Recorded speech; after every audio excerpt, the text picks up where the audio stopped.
You know, spring is finally here, and it's time to rethink your skincare routine.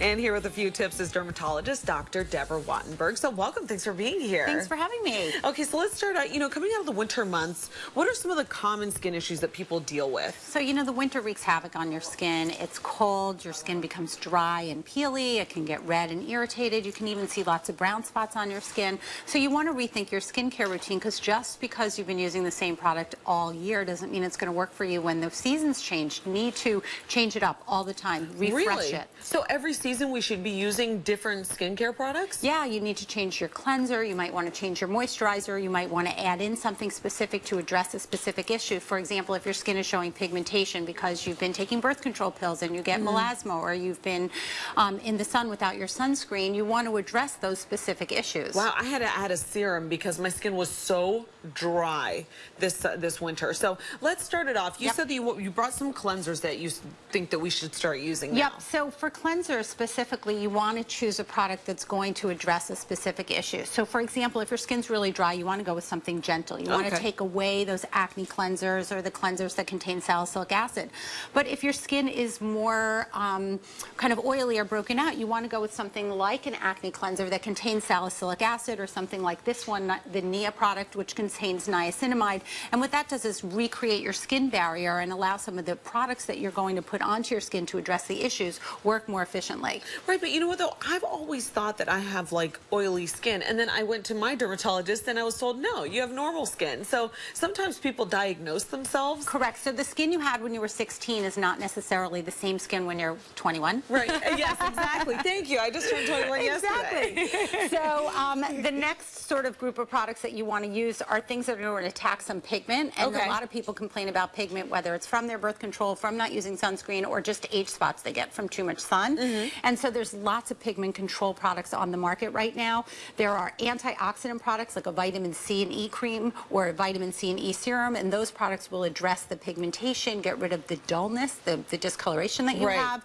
You can also use products like Melody, which contain natural brighteners, products like arbutin and licorice, or this product called Allure, which also works really well to eliminate some pigmentation.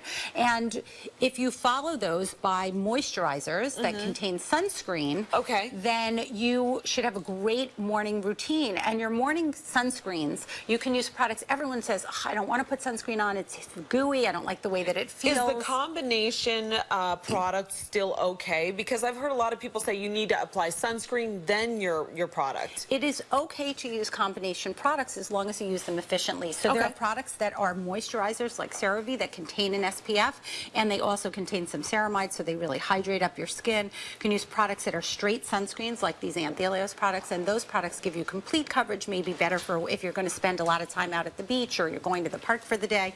And then there's great products like the Intilla Shade and lots of other sunscreens that contain moisturizers that contain tint, and so you can even out your skin color and you can get all your coverage with one product. Okay, can I ask you a quick question? Sure. Okay, so what if my moisturizer has SPF, and then what if my tinted moisturizer or my CC cream has SPF as well? It's okay. The more the better. You can layer products on top of each other. They work synergistically. It's not like they counteract each other, so they're great. I love to relayer over and over because most people don't apply enough anyway. Exactly. Okay, so now let's move to nighttime, because that's when our skin really gets a rest. Yeah, so when you're sleeping, which is a really, really important thing for skin rejuvenation, your skin, you want to make sure your makeup is off. You don't want to go to sleep with your makeup on, because as tired as you may be, you have to take it off. Yeah. The irritation, and it creates some inflammation in your skin. So if you start with a clean canvas and then you apply products that I am a big fan of, products like anything derived from vitamin A. So the retinoids, which are prescription or the over-the-counter retinol products,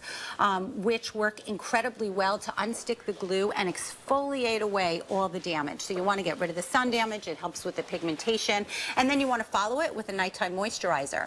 And the nighttime moisturizers that you can use should not have an SPF in them. It's really important. A lot of people take one product, use it all the time. There's no reason. Why do you need to put more chemicals onto your skin when you don't need them? Oh, okay. So then you're going to look for a nighttime moisturizer with no SPF. Correct. Okay, perfect. And now, finally, warmer weather means showing off your feet. And you cannot have your dogs be barking when you're wearing some sandals. So how are we going to keep our feet looking cute? So for your feet, what you want to do is you want to soak them in some warm water first. And then one of my new favorite products of the day is this pet egg. And the pet egg, or even just a plain pumice stone, Right. eliminates that dry, dead skin. And then if you follow it up with one of these new products that are on the market that contain, the CeraVe product contains salicylic acid specific for the feet, it will actually eat up the dry, dead skin, those cracked heels that you've gotten from the Really? winter, and make your skin look smooth and soft, and it'll look a lot better when you're wearing those sandals. And how often should you apply this? I would say once or twice a day. You don't need to use Really? it too often. Okay, but you know what I also love to do is I love to put cream on and then my socks before I go to bed. That is a great thing to do because it seals in the moisture, and if they're really bad, you can even wrap them in a little saran wrap for an hour and then take the saran wrap off and then put your socks on with the cream, and you're good to go. Well, you've inspired me to have a beauty day. Thank you so much for visiting us. And that was everything to keep your skin looking beautiful. Thank you, Dr. Debra Wattenberg. We Thanks for appreciate having it. me. Thanks.